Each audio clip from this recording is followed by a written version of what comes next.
Hello everyone, welcome to TSC English classes. TSC English classes में आपका बहुत बहुत स्वागत है।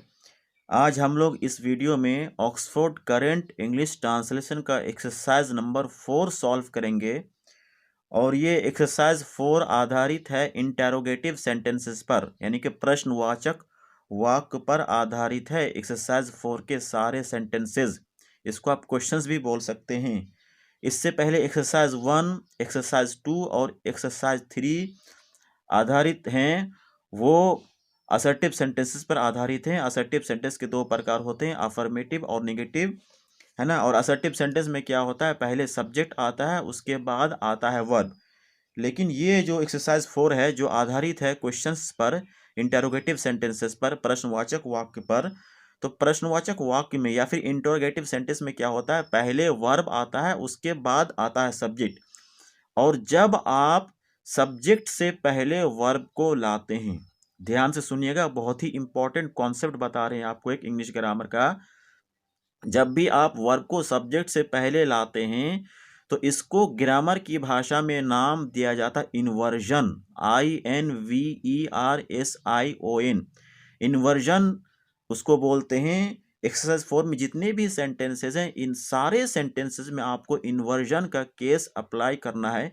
इन्वर्जन के बहुत सारे केसेस हैं। हम यहाँ उन सारे केसेस के बारे में डिटेल में नहीं जाना चाहते हैं, वीडियो लॉन्ग हो जाएगा, है ना। तो कुल मिलाकर इन्वर्जन का केस यहाँ अप्लाई होगा, यानी कि इन्वर्जन का मतलब वर्ब को सब्जेक्ट से पहले आपको लाना है।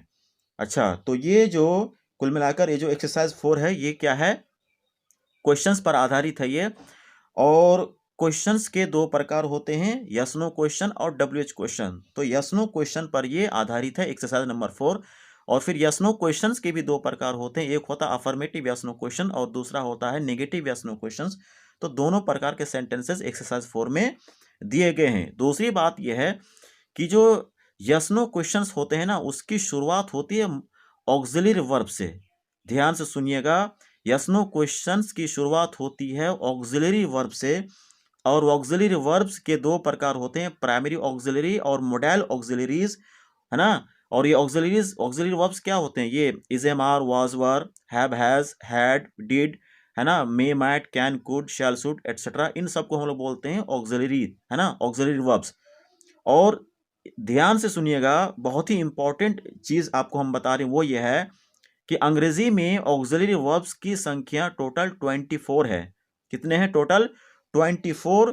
24 में से 11 हैं, 11 हैं, ये उसको बोलेंगे प्राइमरी ऑक्सिलरी, और 13 है मोडाइल ऑक्सिलरी। तो 11 और 13 टोटल 24, यानी कि अंग्रेजी में, है ना, अंग्रेजी में ऑक्सिलरी वर्ब्स की संख्या टोटल 24 है।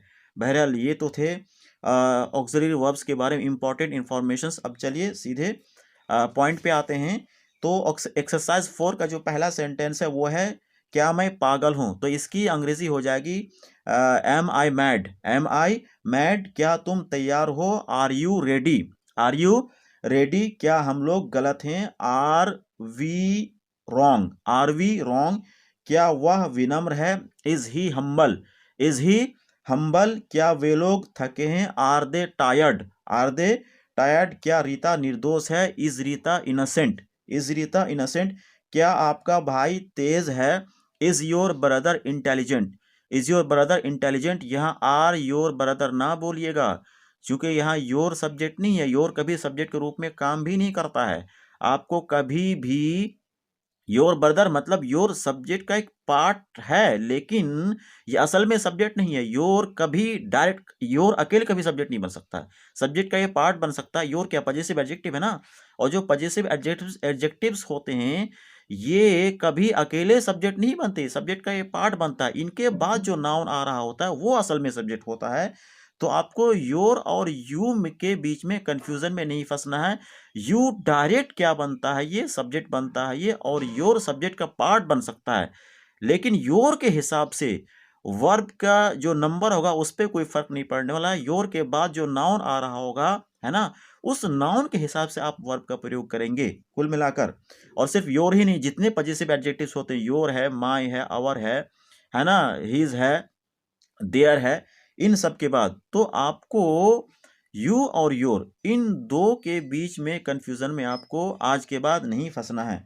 तो क्या आपका भाई तेज है, इसकी अंग्रेजी हो जाएगी, है ना, इज योर ब्रदर इंटेलिजेंट, क्या रामू दुष्ट नहीं है, इज रामू नॉट विकेड, आप इसको यूं भी बोल सकते हैं इजेंट रामू विकेड। असल में क्या होता है ना, जो इंटेरोगेटिव सेंटेंसेस होता है उसमें जो आप नॉट का प्रयोग करते हैं वो सब्जेक्ट से पहले भी कर सकते हैं नॉट का प्रयोग, और सब्जेक्ट के बाद भी कर सकते हैं, वो आपकी मर्जी।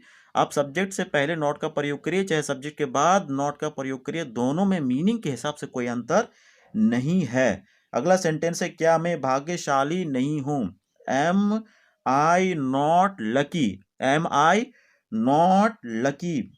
एक चीज ध्यान में रखिएगा कि अगर आपको यहाँ शॉर्ट फॉर्म का प्रयोग करना है तो एम नॉट का शॉर्ट फॉर्म कभी एमेंट नहीं होता है, उसका होता है अरेंट। तो अगर आपको शॉर्ट फॉर्म का प्रयोग करना है तो क्या मैं भाग्यशाली नहीं हूं, इसकी अंग्रेजी हो जाएगी अरेंट आई लकी। अब फिर आप परेशान होंगे कि भाई आई के साथ आर का प्रयोग कैसे हो गया। हाँ, आर का प्रयोग तो क्या होता है, वी यू दे या किसी बहुवचन संज्ञा के साथ होता है। तो आपको मैं बताना चाहता हूँ ये अंग्रेजी ग्रामर की थ्योरी है ये, है ना, कि एम नॉट का शॉर्ट फॉर्म कभी एमेंट नहीं होता है, वो अरंट होता है। इसलिए इसमें आपको अपना दिमाग नहीं लगाना है, अंग्रेजी ग्रामर की थ्योरी कहती है, अंग्रेजी ग्रामर का कॉन्सेप्ट क्या आता है, इसलिए आपको ये मतलब कि चुपचाप ये आपको मान जाना है। अगर आपको क्या मैं भाग्यशाली नहीं हूं, अगर आपको फुल फॉर्म का प्रयोग करना है तो आप बोलेंगे एम आई नॉट लकी। अगर आप शॉर्ट फॉर्म का प्रयोग करेंगे तो फिर एमंट नहीं अरंट, क्या बोलेंगे अरंट आई लकी। ये बहुत ही इंपॉर्टेंट इंफॉर्मेशन है अंग्रेजी ग्रामर के बारे में, अंग्रेजी पॉइंट के बारे में, इसको ध्यान में रखिएगा। अगला सेंटेंस है, क्या वह बेईमान नहीं है, is he not dishonest, short form का प्रयोग करेंगे तो इजंट ही डिसऑनेस्ट। क्या बच्चा नटखट नहीं है, एक खास बच्चे के बारे में बात हो रही है, डेफिनेट आर्टिकल दा का प्रयोग आप यहाँ जरूर करेंगे। Is the child not naughty, is the child not naughty या फिर इजंट द चाइल्ड नॉटी, क्या बच्चे नटखट नहीं है, यहाँ भी खास बच्चों के बारे में बात हो रही है, बच्चों के बारे में स्पेसिफिक रेफरेंस में बात हो रही है। और स्पेसिफिक रेफरेंस में अगर आप बात करेंगे तो फिर आर्टिकल की थ्योरी ये कहती है कि प्लूरल काउंटेबल नाउन के साथ, यानी कि जब आप प्लूरल काउंटेबल नाउन के बारे में स्पेसिफिक रेफरेंस में बात करेंगे तो फिर आपको दा का प्रयोग हर हाल में करना पड़ेगा। तो क्या बच्चे नटखट नहीं है, इसकी अंग्रेजी हो जाएगी are the children not naughty. अगर आप शॉर्ट फॉर्म का प्रयोग करेंगे तो इसकी अंग्रेजी हो जाएगी अरंट द चिल्ड्रन नॉटी। क्या आपकी पत्नी शर्मीली नहीं है, इज योर वाइफ नॉट शाई, इज योर वाइफ नॉट शाई या फिर इजंट योर वाइफ शाई, क्या तुम बेईमान नहीं हो, are you not dishonest, are you not are you not dishonest या फिर अरेंट यू डिसऑनेस्ट, क्या हमारे देश के नेता महान नहीं है, are the leaders of our country not great, are the leaders of our country not dishonest. आप ओ यू आर को आर भी प्रोनाउंस कर सकते हैं और भी कर सकते हैं, दोनों आपकी मर्जी, है ना। और अगर आप शॉर्ट फॉर्म का प्रयोग करेंगे तो हो जाएगा aren't the leaders of our country great, क्या मैं नौकर नहीं हूं, am I not a servant, am I not a servant. अगर आप फिर शॉर्ट फॉर्म का प्रयोग करेंगे तो मैंने बोला कि एम नॉट का एमेंट नहीं होता अरंट। तो क्या मैं नौकर, क्या मैं, सॉरी ये सेंटेंस क्या मैं नौकर हूं, ये नेगेटिव नहीं है, सॉरी ये नेगेटिव नहीं है, ये यस नो, ये अफर्मेटिव यस नो है, ये क्या मैं नौकर हूं, इसकी अंग्रेजी हो जाएगी am I a servant, am I a servant. क्या मैं छात्र नहीं हूं, am I not a student, है ना, am I not a student.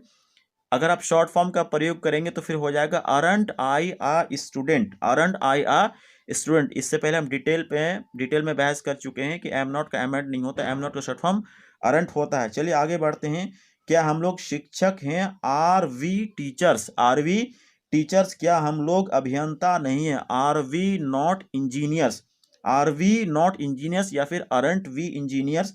क्या तुम डाकिया हो, are you a postman, are you a postman, क्या तुम एक किरानी नहीं हो, अरंट यू आ क्लर्क या फिर फुल फॉर्म का अगर प्रयोग करेंगे तो are you not a clerk.